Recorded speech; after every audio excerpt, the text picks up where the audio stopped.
Hello, everyone. Good morning.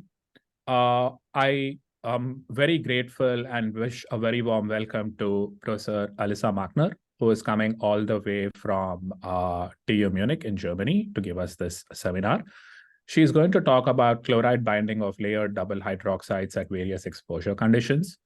Professor Machner studied geosciences in Erlangen, Germany. She obtained a PhD in 2018 at NTNU in Trondheim, Norway, where she was working as an industrial PhD student for Norcem AS Norway. During her PhD, she applied her research on industrial challenges in the development of new composite cements. Afterwards, Professor Machner continued at NTNU as a postdoc in the Horizon 2020 project, Endiocrete. This project focused on novel cements integrating industrial byproducts. She started as assistant professor for mineral construction materials at TU Munich in September 2020. In her research, she focuses on mineral binders with the objective to improve the eco-efficiency of their production and application. Thank you very much, Professor Machner, for doing this, and the floor is all yours. Thank you very much for that kind introduction, and also a very warm welcome from my side. So, as already mentioned, my name is Alisa Machner, and I'm from the Technical University of Munich. My talk today is titled Chloride-Binding of Layered Double Hydroxides at Various Exposure Conditions. And this might be a rather, let's say, specific title. So I want to start on the other end on a very broad scale and motivation level, just to bring us all on the same page.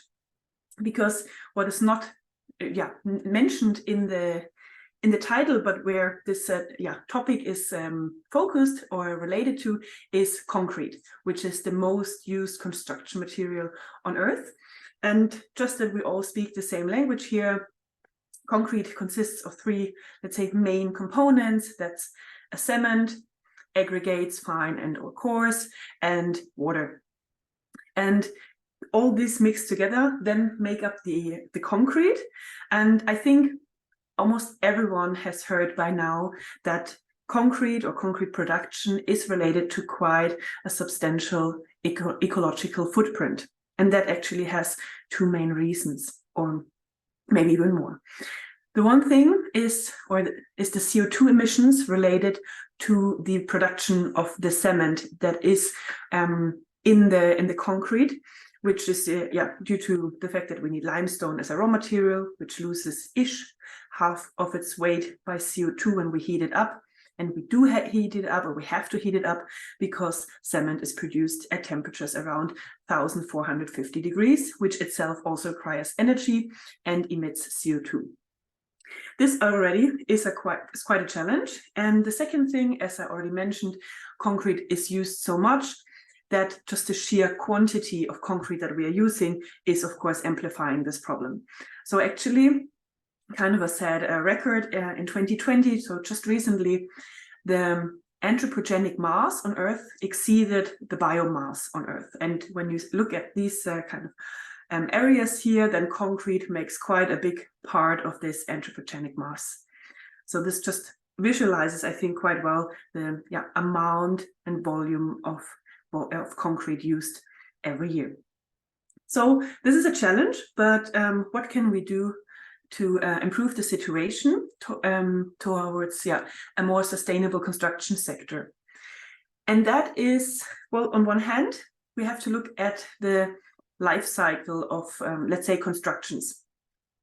So we have these typical stages here. And of course, one very big cantilever is actually when we have to deconstruct a construction, that we then not just put the materials to waste, but we actually recycle them and feed them into another loop of production. This is, I think, a very important part, and there's a lot of research going on in here.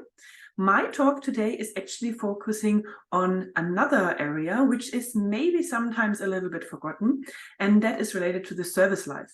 Because when we are able to elongate the service life of constructions, we actually need to replace them more seldomly. And that means also that we are saving energy and materials or resources to renew them. And actually, when we look at the European waste hierarchy, this refers to the most important part of this waste hierarchy, and that is actually the prevention of waste. So just not let any waste appear or happen, but prevent it from being deconstructed. So a very important part in this strategy, which is sometimes maybe a little bit forgotten. When we talk about elongating the service life of structures, we talk about their ability to withstand deterioration, and so in other words, their durability.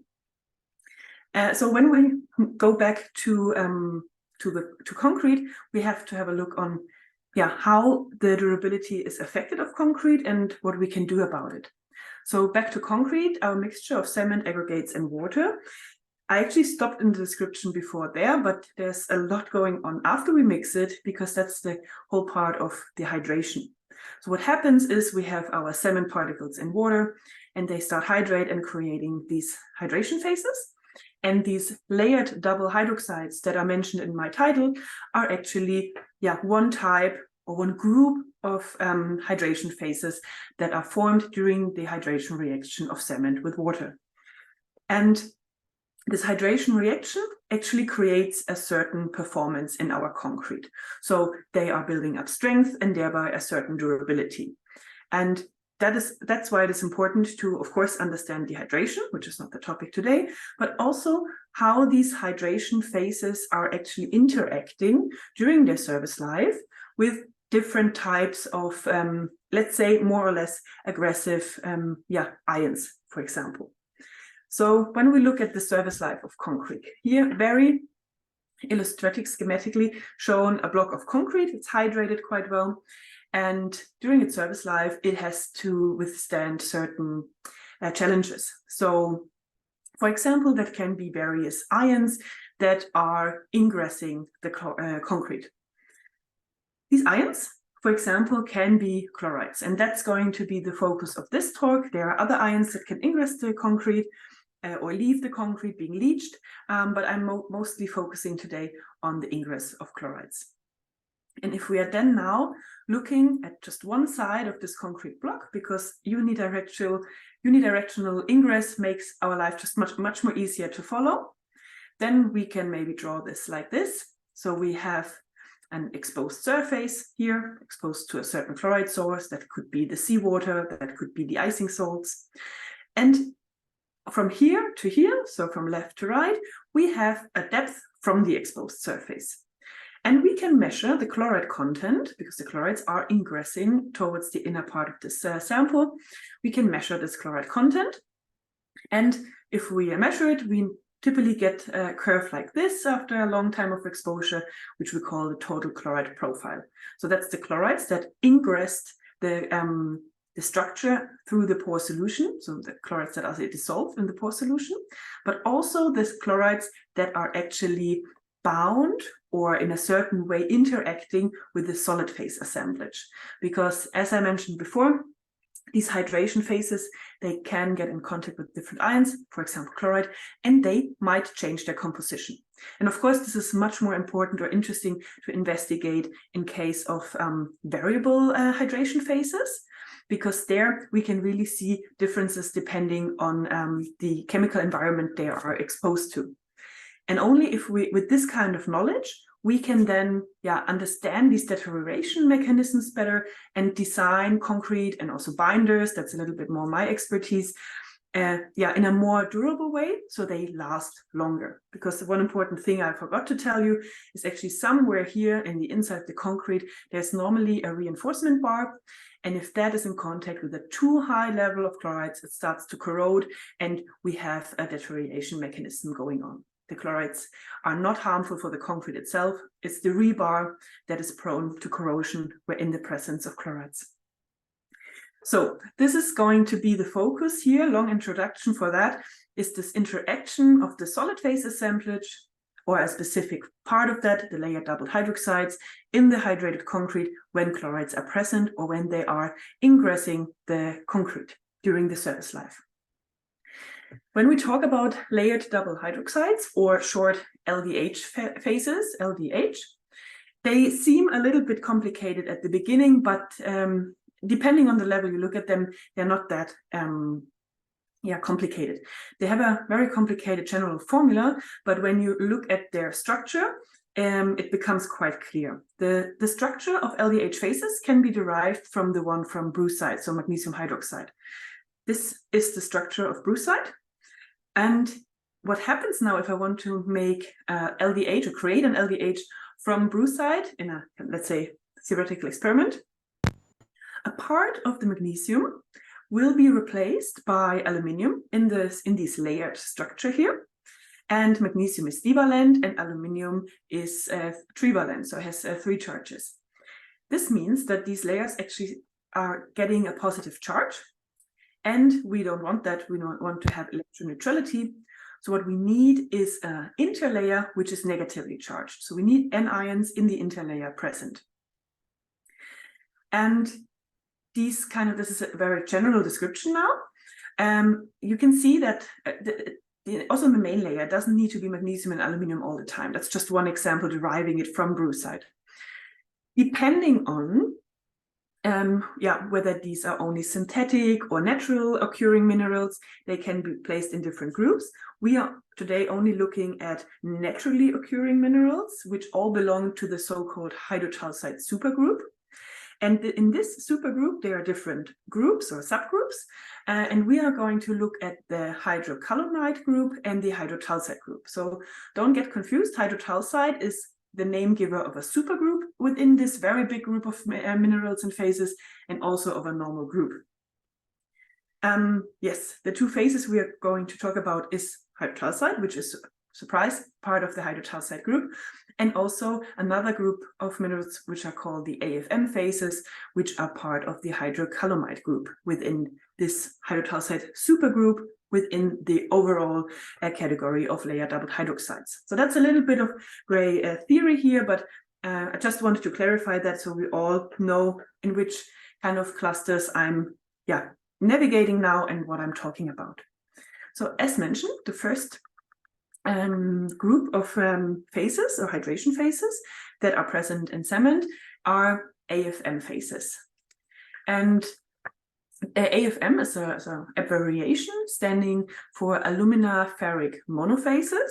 Again, maybe slightly complex general formula, but the most important of AFM phases is this here mentioned as an X, which stands for an anion. And depending on what kind of anion this is, this AFM phase has a different name. As all layered double hydroxides, the name says it already, also AFM phases have a layered structure. And here's an example of a monosulfate, so where sulfate ions are present in the interlayer. But still, all of them look quite similar. They have this main layer, which is positively charged, and the interlayer that is negatively charged. And what you can see here already, that there are 2 types that I gave here already, and that's Kutzl salt and Friedel salts. So the AFM phases actually have 2, let's say, end members that contain chlorides in various amounts, Friedel salts being the chloride-rich and Kutzl salt being the chloride poor but not chloride-free version of AFM phases. Ignoring the chloride phases for just one slide, I want to show you this graph from a study from Machner et al., who actually investigated the presence or the stability of various AFM phases in hydrating cement. So depending on the composition, so for example here CO2 to aluminium and sulfate to aluminium ratio, so depending on the composition where you are with your cement, different types of phases are forming. So carbonate or sulfate-rich ones, that depends where in this diagram you are. But that's just showing the situation for normal cement that is hydrating. So there are no other ions present here except the ones that are coming from the cement itself, or maybe, let's say from the cement itself. A few years later, Ballonis et al. Published this study here, investigating also chloride-containing AFM phases. So, for example, Friedel salt or Kutzl salt.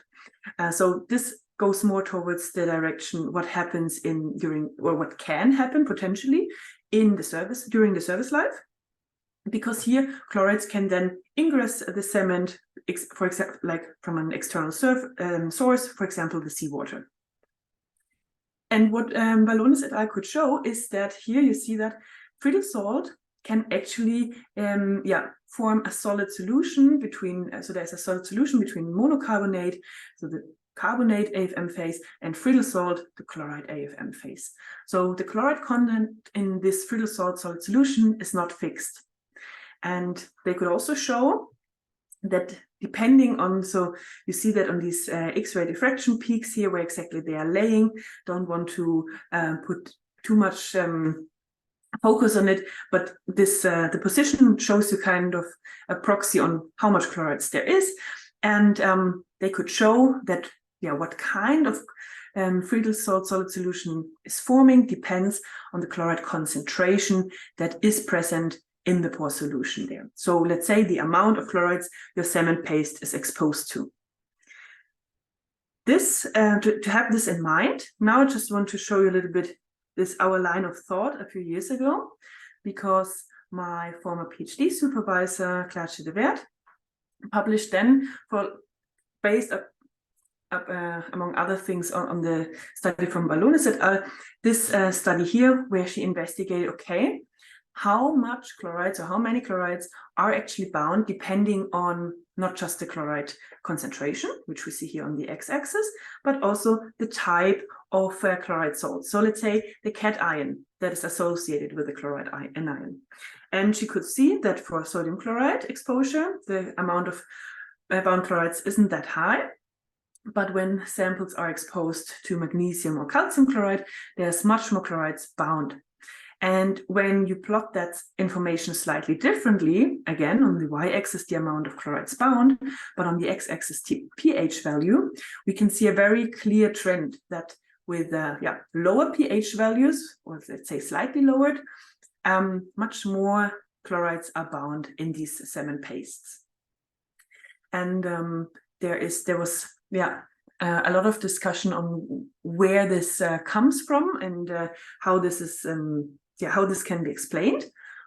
One explanation here is that actually CSH phases, that's a different type of hydration phases I have not talked about yet, are binding more chlorides in a physical way on their surface when there is, for example, a divalent ion present like calcium, and when the pH is slightly reduced.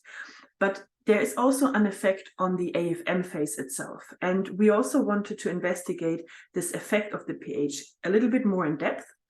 So we started actually an additional study a few years later then again, solely focused on the effect of the pH. So these samples, they were used also for this results I showed you before for these isotherms. There is moist, sand-like, very well hydrated cement paste. And we exposed that one to a chloride solution, for example, sodium chloride or calcium chloride of various concentrations. And then we had twin samples where we did everything the same way, but in addition, we also added hydrochloric acid. We added hydrochloric acid because on the one hand, it's an acid we use to manipulate the pH. And on the other hand, it is an acid that only contains hydrogen and chloride ions. So we are not introducing any additional foreign ions, let's say, to the system. So we're not in danger to generate different types of AFM phases or so on. Now, let's look at the results. Here on the left hand, I show you some dot plots of results where we determined the chloride to calcium and the aluminum to calcium ratio of our matrix, but in that case, that's AFM points. So yeah, measuring AFM composition, AFM phase composition with a scanning electron microscope and EDX. And we also just put some ideal compositions in there as a guide to the eye. So ideal frityl salt would lay here, Kutzel salt here, chloride-free AFM phases here. And you always get mixed analysis in these kind of investigations. So when the results plot along these lines, then you know that you have this end member, this kind of phase present in your in your system. So what are these two lines referring to? They are referring to two different types of samples. One, where we just exposed the sample to sodium chloride solution, so no additional hydrochloric acid. And the sample where we added not the most, but quite a significant amount of hydrochloric acid, meaning in these samples we have a rather low pH. And as I mentioned before already, Kutzel salt contains half the amount of chlorides than Friedel salt. So we see that when we have more hydrochloric acid added, so a lower pH, more leaching, let's say, we have more chlorides bound in the AFM phase. This is what we can show here, because, and I forgot to tell you this, these slopes do not only indicate that when they are plotting along these lines that this phase here is present, but also the slope of these lines gives you the chloride to aluminum ratio, which, for example, is 1 in the case of Friedel salt. Okay, so we see that here for two extremes, no hydrochloric acid and quite a lot of hydrochloric acid added. Of course, we did that for a lot of different additions of hydrochloric acid, and just plotted the trend here. So what you see here is this chloride to aluminum ratio, the slope of these lines of a lot of different samples, but we just didn't plot them all in here because nobody would see anything anymore. So these results are these gray markers here. We also have the stoichiometric composition of Friedel salt, as I said, has a chloride to aluminum ratio of 1. And we have results of samples that were only exposed to calcium chloride and only exposed to sodium chloride without any acid. And here are the acidified samples. So as I said, what you can see is when you add more hydrochloric acid, we can see that because the chloride concentration is of course increasing when we're adding this acid. Then also the chloride to aluminum ratio in the AFM is increasing. And we are reaching-ish, let's say, a level close to Friedel salt, so around 1. But then we are actually also decreasing the chloride to aluminum ratio again. So this game doesn't go on forever. We can also play that game too far, and then less chlorides can be bound in the AFM phase, actually. So this is about the composition of this Friedel salt solid solution, but we actually saw something else on top. These samples here, these ones, we all investigated them in the TGA as well, so in the thermogravimetric analysis. And here you see all these lines here. So these are the weight loss curves, and then we derivated them, and then you see these results here. And if I zoom in here, in this area, which is the weight loss area for Friedel salt and hydroxide, we see, and bear with me, you can, you just have to, believe me that I'm telling the truth, because the choice of colors is maybe not the nicest. When we are increasing the amount of hydrochloric acid added, this weight loss also increases. Again, not all the way. If we add too much, so 22 milliliters or more, then actually we are decreasing this weight loss again.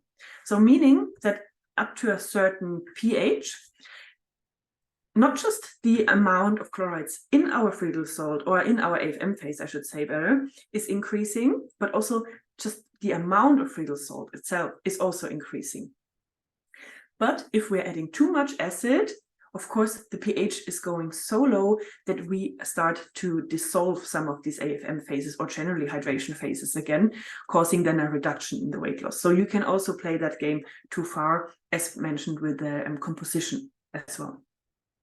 So all the results I showed up to now are results prepared on or obtained on bulk samples. So well-hydrated cement pastes, and they were as a bulk exposed to a chloride solution. What we then did after that is we went one step further and prepared mortar and concrete samples. I'm only going to show mortar results today, but we did it on concrete as well. And these mortar and concrete samples we exposed to a chloride solution, because we wanted to investigate whether this effect of the pH that we observed in the bulk cement paste, whether that is also true and reproducible in samples that are exposed to bulk diffusion. So that we can look at the, let's say, spatial distribution of this chloride binding and this effect there. So what we did is, as I said, we had these mortar cylinders. We sealed all sides with epoxy except one. That was a sawn surface, and it was also our exposed surface. we exposed them to, we immersed them in a 3% sodium chloride solution. And this exposure went on for up to 180 days. The exposure solution was exchanged every week. And we also, again, had twin samples where everything was kept the same, also the exposure time, the frequency of replacing the solution. But the solution, it contained the same chloride concentration, but in addition, potassium hydroxide. It contained as much or a similar amount of potassium hydroxide as we would expect in an average OPC from hydration, which means that we actually get a very high pH in this exposure solution. And because we are replacing these exposure solutions weekly, we aim for one situation where we have quite harsh leaching conditions. That's the left side here, so where we're only sodium chloride. And limited leaching conditions here on the right side, where we have a high pH, so we do not expect a lot of leaching of calcium and alkalis. After 90 and 180 days, I'm only going to show 180-day results today, we took samples out, and then always on the bottom, it's this sawn exposed surface, and one of them, so we have multiple cylinders, of course, in each exposure solution. And one of them we cut in the middle to investigate by SEM-EDS again. And one we profile ground to obtain chloride profiles there. So let's look at this SEM-EDS results first. Here, again, the chloride to calcium over the aluminum to calcium ratio, as I showed you before, but now always on the left side, the sample exposed to sodium chloride, and on the right side, the sample exposed to sodium chloride and potassium hydroxide. I did on purpose not put a legend here because I don't want to put your attention on that, because that's not the point here.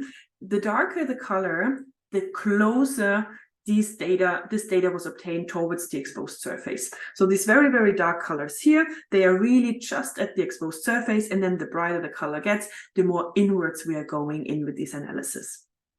Overall, we're going in a few millimeters only because, I mean, with a scanning electron microscope, my sample size is quite limited.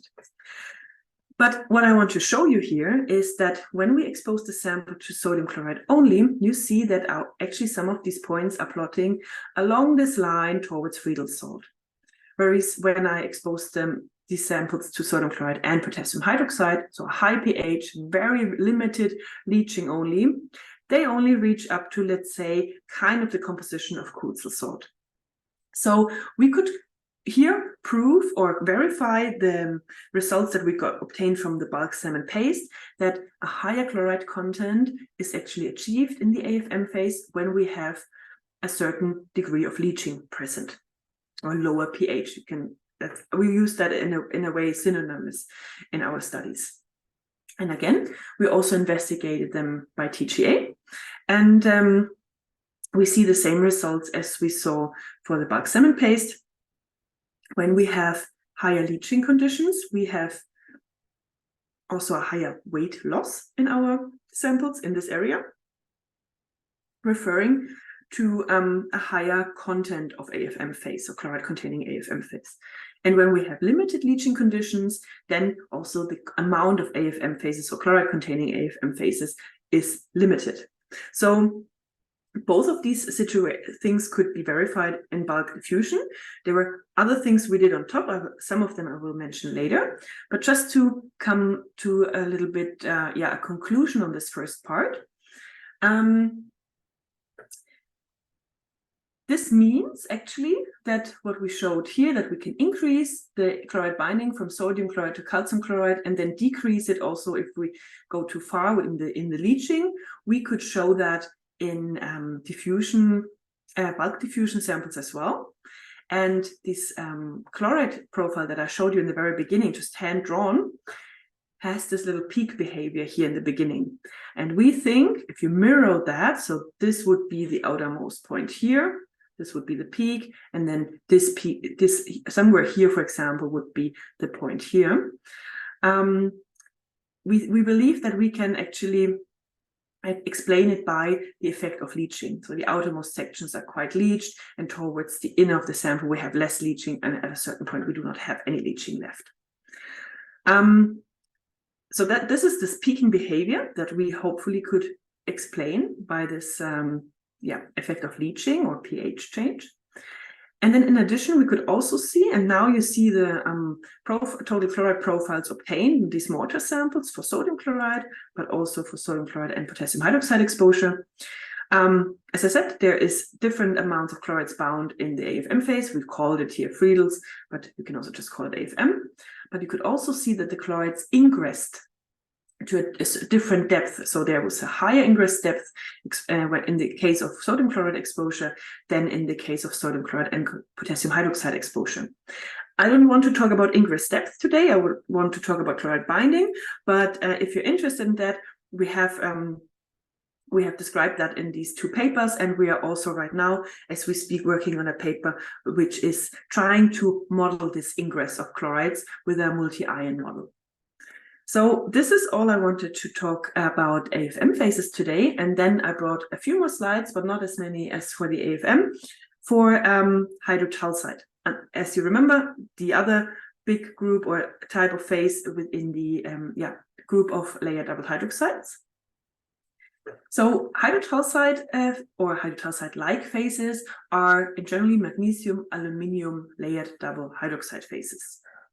And here is also an example of a structure of a hydrotalcide phase. So of course it's a layered structure and has this magnesium and aluminium main layer and then an interlayer.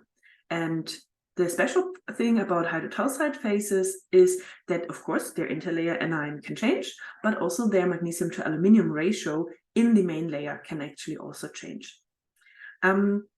Where are hydrotalcide phases formed? So AFM phases are formed, as I showed you earlier, in very normal cements, in actually every cement.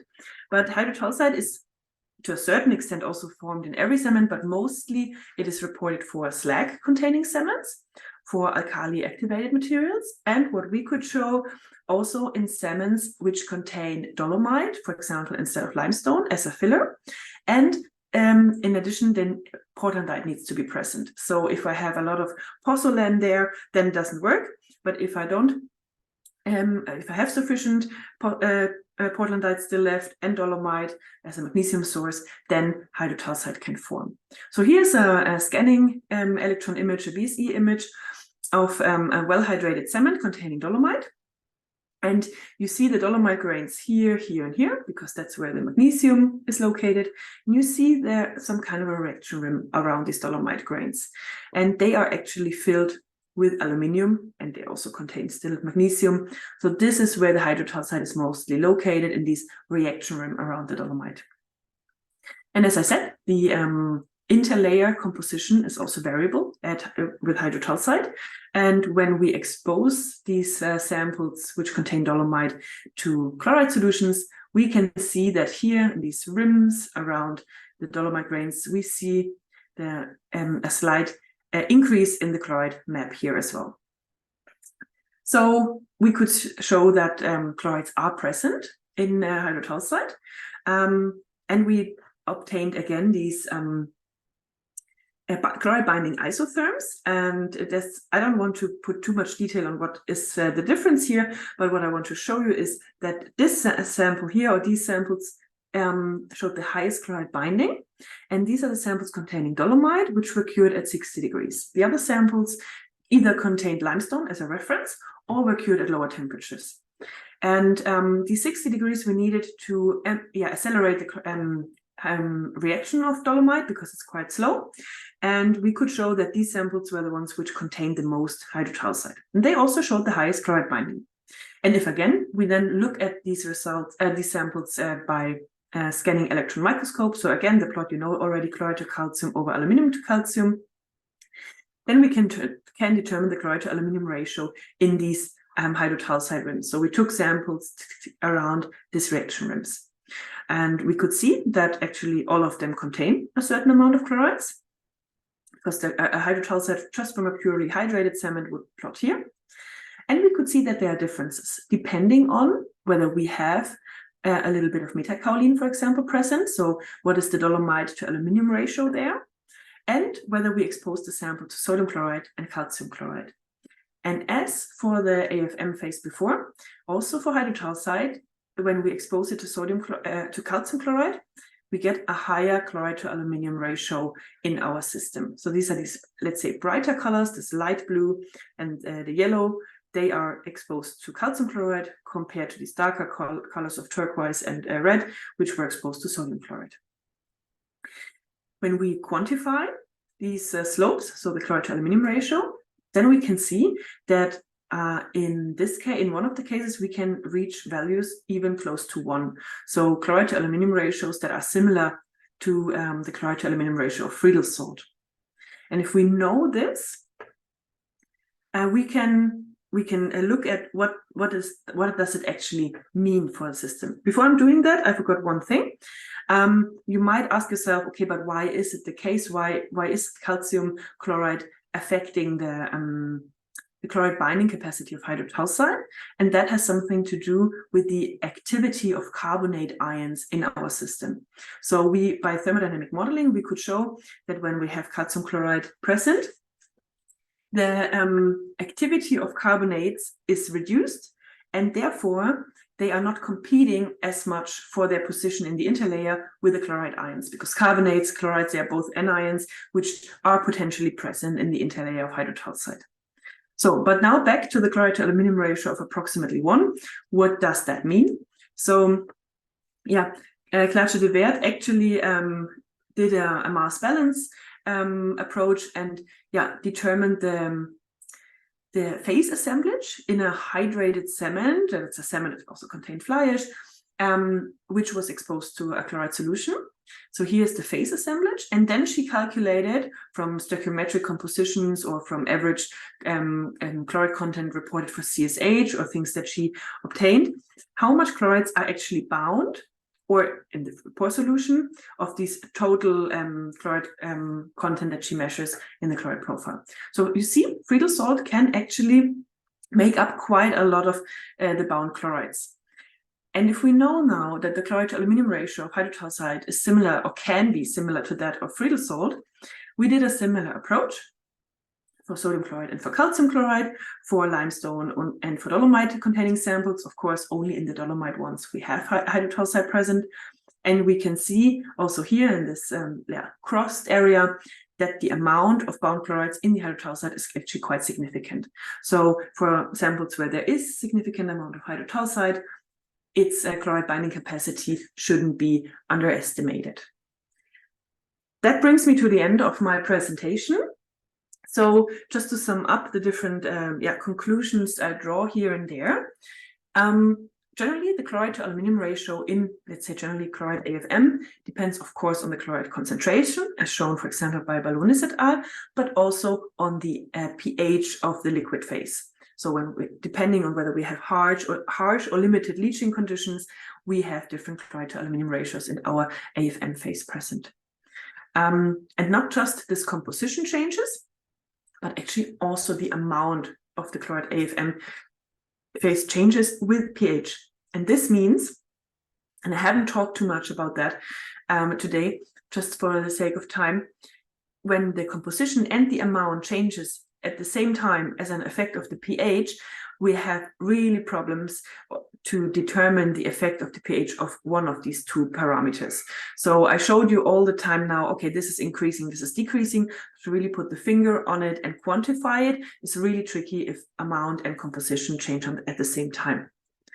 Then when we come from AFM to hydroxide, we could show that hydroxide can show a similar chloride binding as stoichiometric Friedel salt, so quite significant.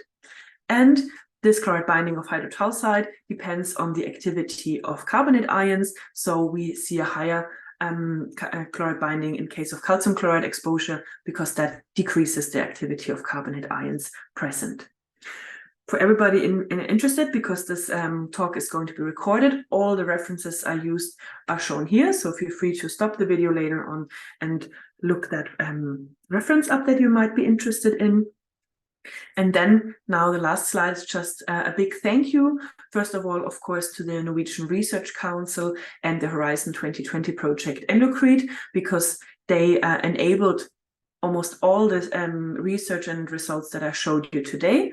Then, of course, our partners, so my former employer, NTNU in Trondheim, NURSEM, a very important industrial partner for us, and generally the Endocrine project, and the project partners within the Endocrine project for this really nice, studies and research over the last years. And as mentioned, now I work at the Technical University of Munich. So of course, I also want to thank my team here in Munich, because they support me on a daily basis, and they also allowed me to disseminate and publish the last results of my postdoc while I actually was already working in Munich. So very big thank you to them as well. And of course, thank you for your attention. And if there are any questions, I'm more than happy to answer them. Thank you.